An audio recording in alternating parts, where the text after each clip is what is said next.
Welcome back, everybody, to another episode of Going In Deep, the official podcast of the Uranus Awards. My name is Zach, and joined with me is my new co-host, Travis Haywood.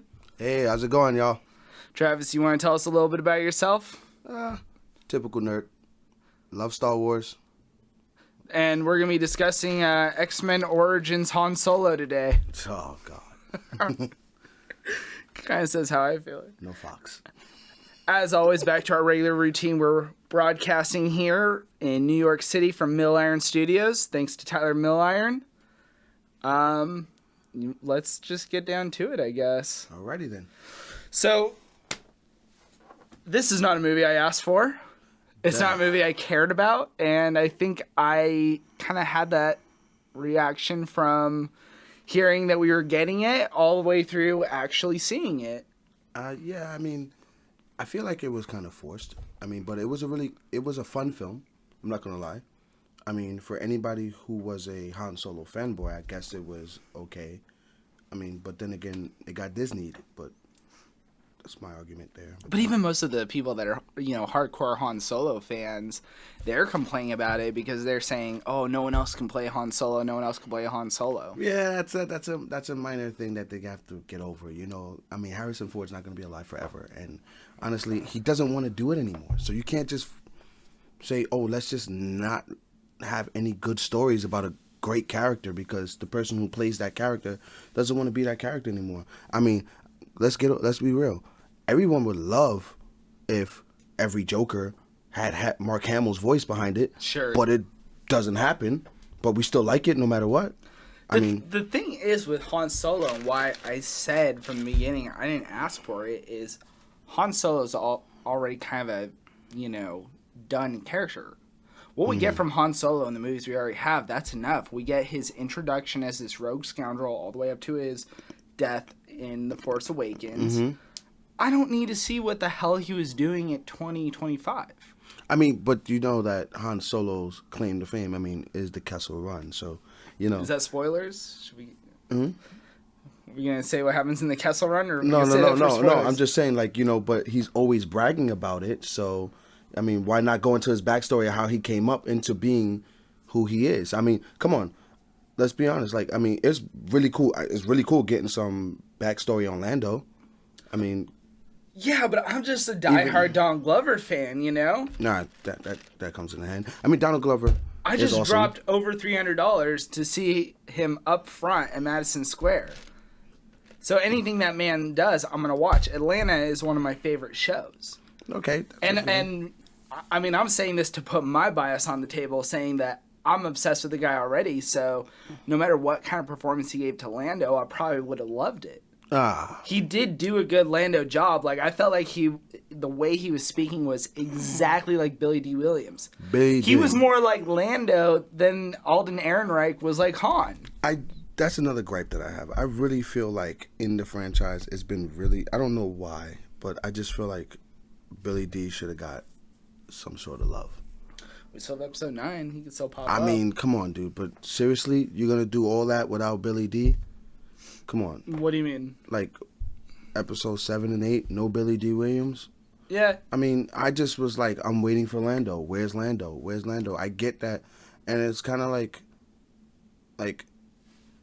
I guess that they didn't want to throw too much in to steal the shine away from whatever new characters they were throwing in, because we already had Leia and Han and so on and so forth.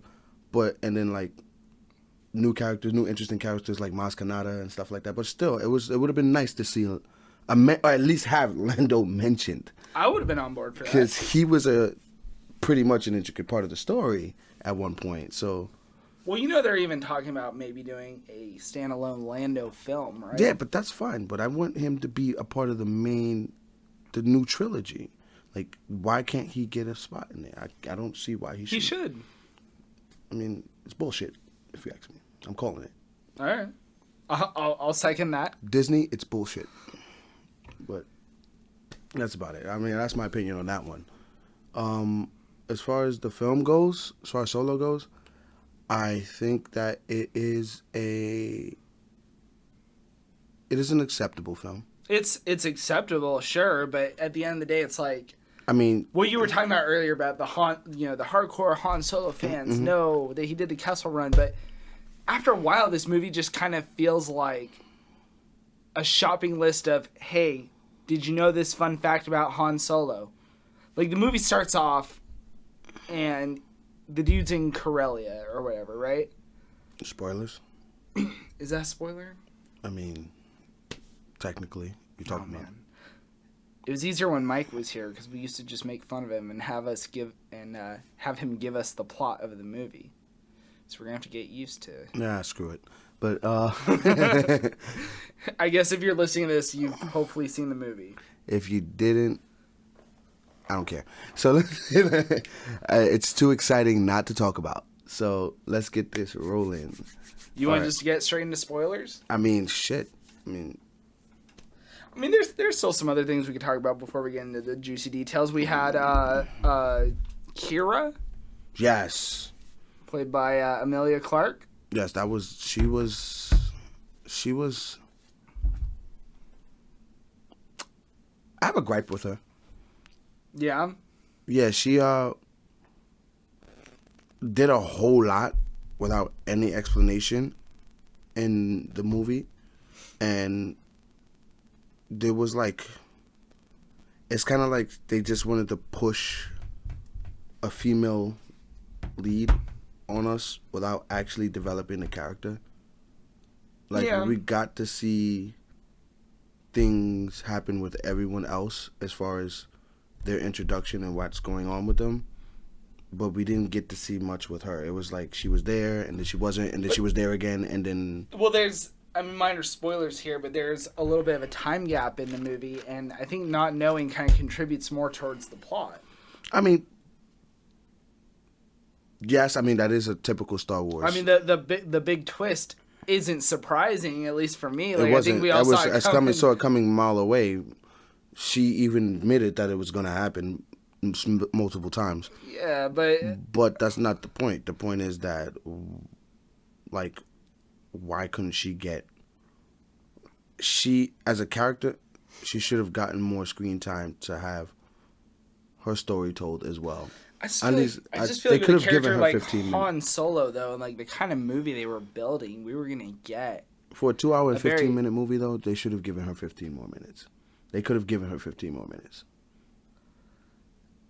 Just to say, hey, you know, or even if it was a flashback, they could have given her 15 more. Because they're not going to go into explaining why she happened. Has Star Wars ever done a flashback, though?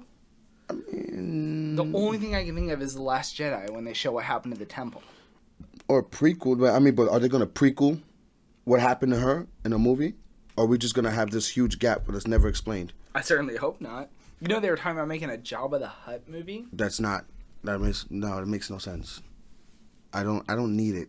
Jabba the Hutt should stay Jabba the Hutt. I didn't need this. Jabba the Hutt should stay Jabba the Hutt. He's a gangster. He's cool. And apparently at least Alden Ehrenreich, Don Glover, and Emilia Clarke are all signed on for at least 3 of these movies. 3 of those side movies? 3 Han Solo movies. There might be a trilogy of just Han Solo movies. Why do you need that to happen? Like, because people apparently love Han Solo. I mean, I love the shit out of Han Solo. Han Solo's great, but why do we need 3 movies worth of Han Solo? I mean, I think Disney is just trying to double down. They're gonna fail miserably because nobody's gonna want to see 3 Han Solo movies, especially if the first one wasn't that great. I mean, but then again, you know. It had a $300 million budget, and opening weekend, it grossed $84 million. That's an L. Worldwide, is made $276 million, which is a major L. Yeah, I don't think people are super into this movie. It's going to probably be one of those things that I feel like Solo is going to be one of those movies that should have been on Netflix. It should have been a Netflix special. I'm going to be honest with you. It shouldn't have been in theaters. There's just so many other things in the Star Wars universe people have been asking for. And I like I said, I think the movie was good. You know how hard Star Wars nerds have been dying for a Knights of the Old Republic movie? Yeah, that is a... How do I put that? That is a harp of a different story, I want to say. Because people that would literally involve them having to start up an entirely new not a new but a new branch of the franchise. So do it. But it's better than 3 fucking Han Solo films. The production cost of like the trilogy 8, 7, 8, and 9, and then the Kenobi coming up, and then Solo. I don't think that they want to risk Knights of the Old Republic because it's not something that they don't feel like something that they can introduce to new fans, because they're right now what they're trying to cater is to the new fan. They're trying to cater to the new generation. I don't know about that. I think that there's fan service all around, and the last few movies I've really loved. I like The Force Awakens a lot. I'm one of only 3 people in the world that likes The Last Jedi. I think that's a great fucking movie. Wait, you know what pissed me off? I'm sorry. I have to get it off my chest because I say it all the time. Go for it. This is the spot. The shit with Luke Skywalker pissed me off. Why? Because if he had that much power from the get, none of this should have happened. None of that should have happened. The fact that they watered Luke down to still being a scared little boy like he was when he first started. He wasn't scared. He was just done with it, man. It wasn't, no, he was scared.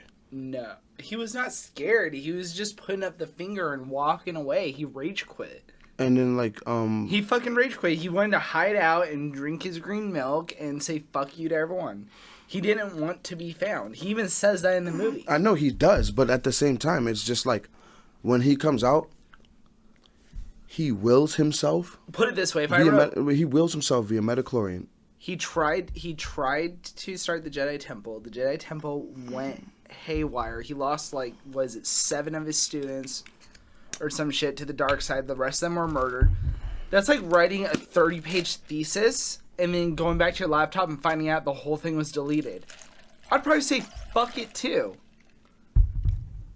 Once you put in all that work and it's just gone, you'd probably rage quit and run away too. I get it. I'm happy with that Luke Skywalker. I mean, I'm not saying Luke Skywalker should be ever present. I'm not saying that. Eventually, there should be a torch pass. But to say that Luke Skywalker just completely think about the stuff that Luke had to go through to get to where he's going, to where he got. Between Episode 4 and Episode 6, right? Yeah. The things that he had to go through.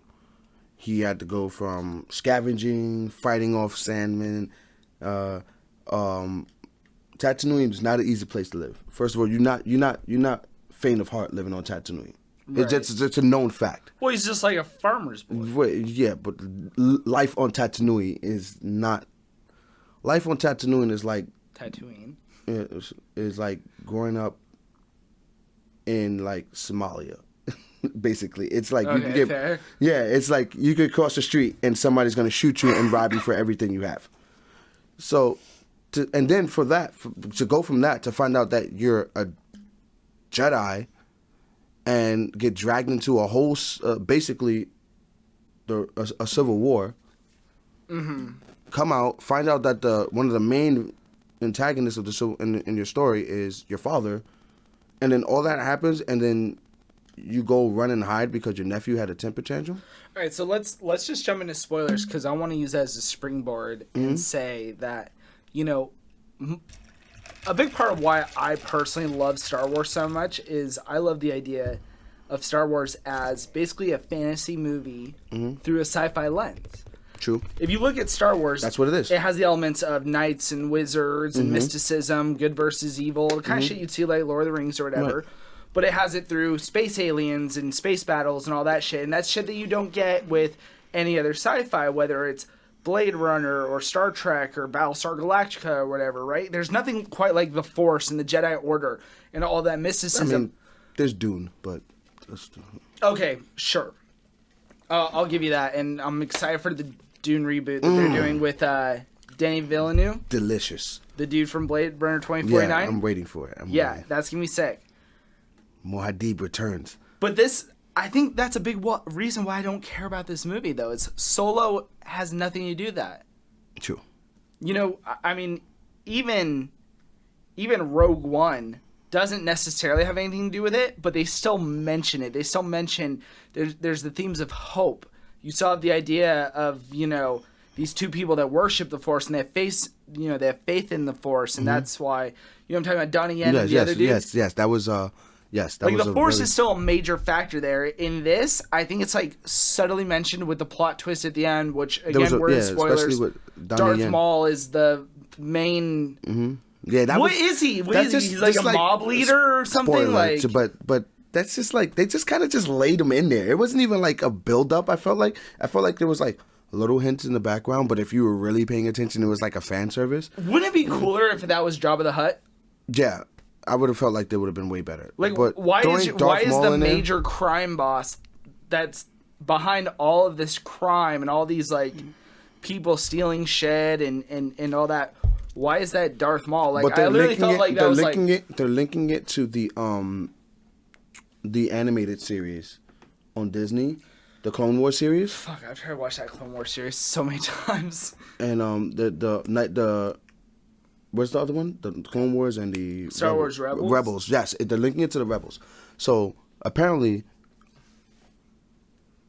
Darth Maul came back to life. You know the whole thing. He found his brother, found him, broke his took him back to his home. Savage, right? Yeah, took him back to his home planet. And then they broke his insanity after he was sitting, crawling around in the garbage dump, whatever. Yeah, and he had the metal legs, the spider legs and stuff like that. That weird shit. But after they cured the thing, he decided that the Sith Order was obsolete, whatever. And long story short, what ended up happening was Darth Maul decided that he would take over a piece of the Empire via the criminal underworld. So he went and started. Basically, he pulled a anime reference. He pulled The Vicious from Cowboy Bebop. Okay. And he just went to the crime syndicate lords and was like, I'm going to either murder you. Yeah, I'm going to kill you or you're going to work for me. And then they all agreed to just work under him. So that's basically what ended up happening as far as Darth Maul obtaining that power. The reason why he hasn't been murdered yet is because Palpatine deemed him a bitch and said that he's no longer a threat to the Sith Order or the Empire. Okay. So he was like, basically, you're a means to an end. I can use you to do things when I need them done, and by doing that, in exchange for that, I'll let you live. That's why Vader hasn't gone after him personally yet, because you notice that anybody knows that if anybody's a threat in Star Wars to Palpatine, he sends Vader after you right away. I mean, and that's cool to know, but obviously someone like me who, even though I've been watching the Star Wars movies my whole life, is going to get confused by that. Mm-hmm. Fun fact, just to drop, did you know that Ahsoka Tano was going to murder Darth Maul?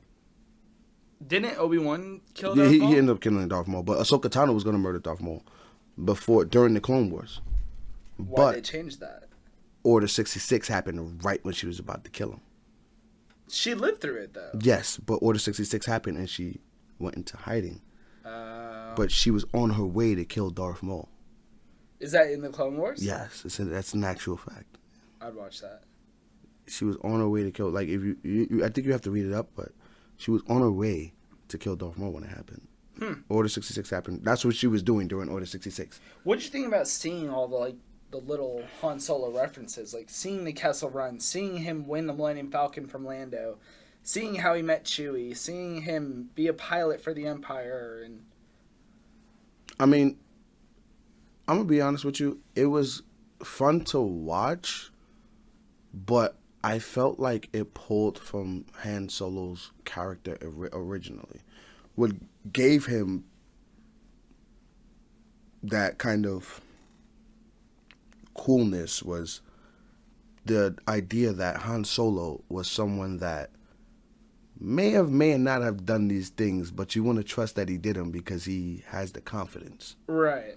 And seeing how it goes is kind of like, I feel like seeing how it happened kind of takes away from it. Yeah, and I think the Millennium Falcon is like a perfect example of that. You know, it's enough for me to be told that he won the ship in a card game. Mm-hmm. I don't need to see the card game in which he wins it. Right. Like, does anyone give a shit about that? I mean, honestly, it was a minute detail until that happened. But what I did like was the fact that it didn't make it sound like Han Solo, and because in the movie, it seems like Han Solo in the original movies, the original trilogy, Han Solo and Lando Calrissian have like this really buddy relationship, like they've known each other forever and they're best of friends. Yeah, I think he even goes to Cloud City in the first one because he says like, "Oh, I know a guy that we can hide out with," right? Right. And Lando turns him over to the Empire. And then the whole thing is that you kind of see that again though. Well, spoiler permitted? Yeah, we're in spoilers. Okay, cool. So you see that when that scene where the so-called the raiders come, the people, the bandits, they come, they try, the pirates, they try to steal. Yeah. They ambush them on the planet, and he's like, Han's like bluffing. I got 30 dudes in the ship right now. If I snap my finger, you're done. And then Lando just flies off, and Lando just takes off, and I'm like, yep. That's episode 4 right there. Like that's the hideout. That's the hideout scene right there. Just turn him on over, cause and Lando looks out for himself at the end of the day, and he doesn't not let it be known. So that's pretty much it when it comes to Lando. I mean, Lando's always been a dude who looks out for himself first. You're right. And it's the charisma, the finesse that he has that gives him that oomph. I think that what gave Han Solo the oomph that made him so cool was that the fact that he may or may not have done these things all the time, and then people just kind of like, he became a legend off of his own story. Right. Because he didn't tell anybody he did the Kessel Run. I mean, he told everybody he did the Kessel Run, but nobody else around was like, yeah, he did the Kessel Run, because most of those people are dead. But it's like, who was left from there? It was Chewie. Well, Rey even mentions it and says, you're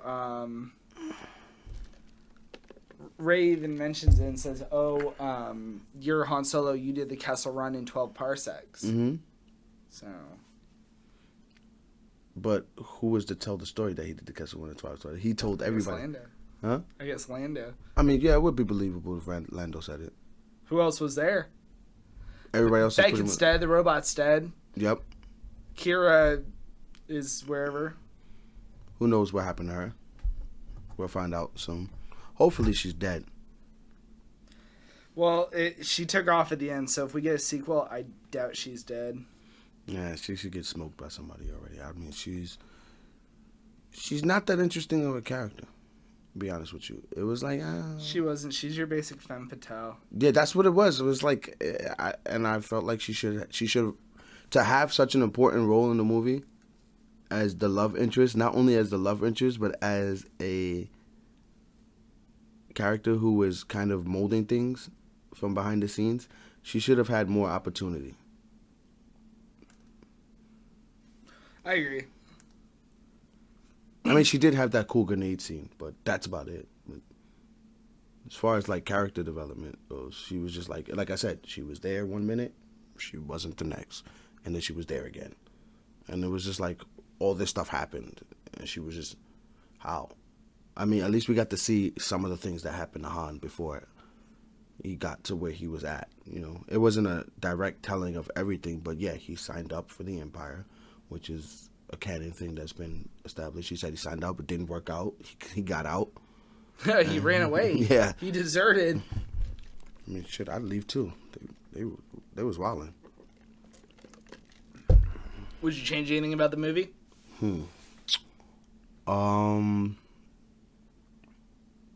Besides her getting more screen time? Nah, I mean, it pretty much did its job. I think that they shouldn't have... I feel like it was very obvious the way they set it up as the first of 3 movies, kind of. They leave it wide open for a sequel. I mean, but that's a typical Star Wars thing to do. Rogue One was pretty open and shut. And honestly, I'd rather see this Solo movie as a standalone movie.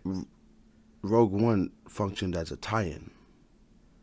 In what sense? It was still a Star Wars story. Yeah, but a link to A New Hope. So could have this. In fact, I wish it did. I wish it was more of a setup with Jabba. I want to see more but of this takes place before this takes place before Rogue One. Well, that's what I would have changed. I would have made it, more of a tie-in to Rogue One. Have it end with Han Solo flying to Tatooine. That's pretty much what it did end in, though. Yeah, but I had him flying to Tatooine for Jabba. I want to see him already owning the Jabba money. Like, I want this movie to end right where we meet Han Solo in A New Hope. With him hiding out from Jabba, looking for money to pay him back. Yeah, he had a hell of a lot of money too when he left. I don't know why. But it's Han Solo. Of course, he's gonna fuck it up. So we got Episode 9 coming next December, I think. I believe so. And then after that is the Obi-Wan movie, and maybe we'll get some more Han Solo movies. How are you feeling about Star Wars? You fatigued yet? I can never be fatigued with Star Wars. I can be fatigued with Disney sometimes, because,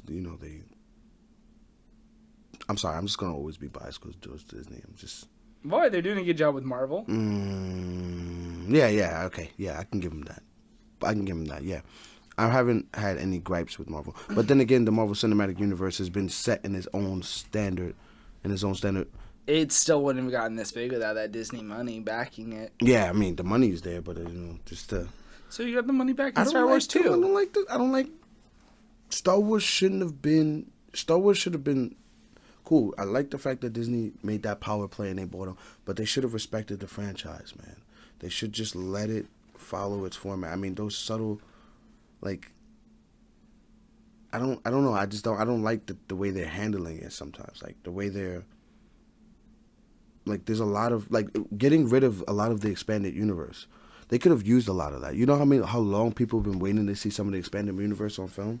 Yeah. Come on, imagine the Yuuzhan Vong War on film in the movies. Well, look, Disney made a multi-billion-dollar investment in Star Wars. We're never going to stop getting Star Wars movies at this point. Yeah, I understand. The only thing I'm glad about is that we're getting a break for the rest of this year and pretty much the rest of next year. But they threw away the Yuuzhan Vong War, and I feel like they threw away a lot of good material that they could have used. You'd be surprised how they'll bring shit back, though. They're already starting to bring in characters from the expanded universe. And what was that giant octopus thing in space? In the Kessel Run? What was the Cthulhu thing doing there? Dude, the Cthulhu alien was my favorite. I was like, that.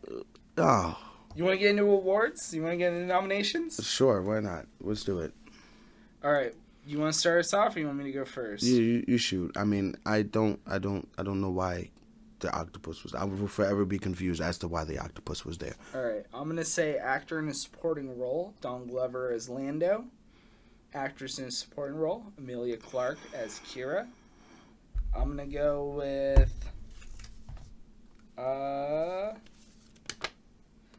coolest costumes, makeup, and hairstyling. Chewbacca. Always Chewbacca. As what? Yeah, nominated for the award for best Chewbacca movie. Chewbacca. I'm gonna nominate Don Glover again for funniest character. No. I'm going with the android. Okay. She was the funniest thing that happened to that movie, I feel like. I'm going to say Best Creature Award for Space Octopus in the Kessel Run. I think that was one of the coolest creatures we've seen this year. And it was Cthulhu. I'm going to go with biggest surprise for Darth Maul shows up. Oh, hell no. I didn't see that coming. That was a surprise to me. Those are my nominations, so go for it. I mean, you already knew it was a Sith Lord. I mean, I agree with you on the most part. It's just that last one with the surprise. Is there anything else you want to nominate, or? I mean, I liked the guy who played Han Solo. I think he did a good job. You nominate him for Best Actor in Lead Role? Yeah, I think he did a good job. All right. I think he did a good job. Now, remember, we had Black Panther this year, so there's other competition for Best Actor. Oh, we're doing any movie now. No. So, for this movie specifically, which awards are you nominating it for the year? So you're saying out of any nerd movie for the year, this one had the best lead actor. This one had the best supporting actor. No. Come on, Black Panther. I'm going with Chad for Black Panther. Just for Solo, which one of those would you nominate? You could do none too. That's always an option. Yeah, no one really. Well, I can go with for the movie for Solo. I guess I'll give it to Daniel Glover. Daniel Glover did a really good Lando. I'm not gonna lie, he did a good Lando. Okay. I can't not say no. So best supporting actor, Donald Glover, and funniest character, the android. Android. I forgot her name. I should really state her name. Really. You want to look it up? Yeah, I'll look up the name. 2 seconds, folks. But yeah, that's definitely one. The android. Honestly, the movie wasn't that much. Didn't give that much impact for me to really nominate anybody besides Donald Glover. L337 is the droid's name. Yes, L3 was the funniest thing in that movie. L3 definitely had me cracking up. Overall score out of 5? I'll give the movie a 3.3 if points are added. If not, just a solid 3. I was going to say a solid 3. Yeah, solid 3. About 3 out of 5. Yeah. I mean, it wasn't bad, but it wasn't amazing. So. Well, I think that just about does it for the show this week. For anyone still listening and holding on, we appreciate the support. Make sure you check us out on YouTube and Facebook, Instagram, Snapchat if that's still up and running. Snapchat is prominent right now. Tell your friends and... Tell your aunties, tell your mamas, tell your cousins. That's right. And I think that's just about it. Make sure to visit us on Patreon and give us some money if you feel generous. Please do. We appreciate any type of support. This is Going In Deep, Going Dark.